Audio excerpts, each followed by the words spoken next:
Studio गुरारो।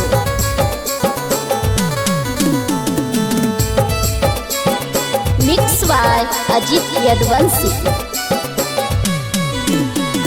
Shiv ji के भक्ति में राजा, शिव जी के भक्ति में राजा घूम ले राजा घूम ले चला देवघर नगरिया घूम ले धनी देवघर नगरिया घूम ले धनी देवघर नगरिया घूम ले जोड़े जोड़े कमर धनी, जोड़े जोड़े कमर धनी कीन देव धनी कीन देव धनी देवघर नगरिया घूम ले धनी देवघर नगरिया घूम ले धनी भोला जी के दर्शन कर ले।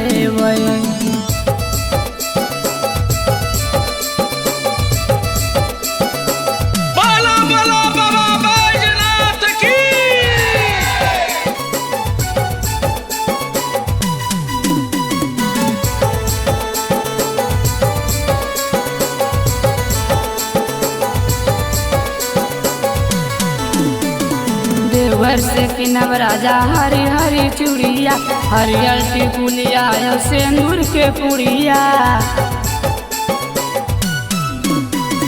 किन देवो तोरा धनी शंख कोला, देवघर के नामी जवान चीज होला।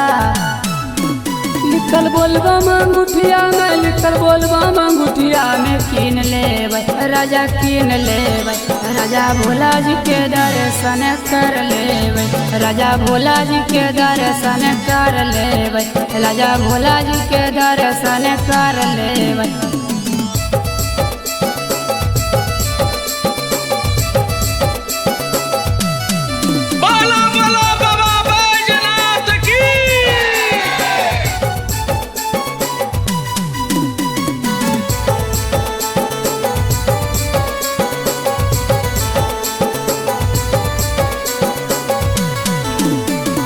लगे सुहावन राजा भोला के नगरी, बोलबम के नारा राजा गूंजेला सगरी। कहानी धनी सही तू ही बात गे, देवों के देव हाथी भोले ही नाथ गे। भोले बाबा के चरण संजीव, भोले बाबा के चरण संजीव चूम ले राजा चूम ले चला भोला नगरिया घूम ले चला भोला नगरिया घूम ले चला भोला नगरिया घूम ले।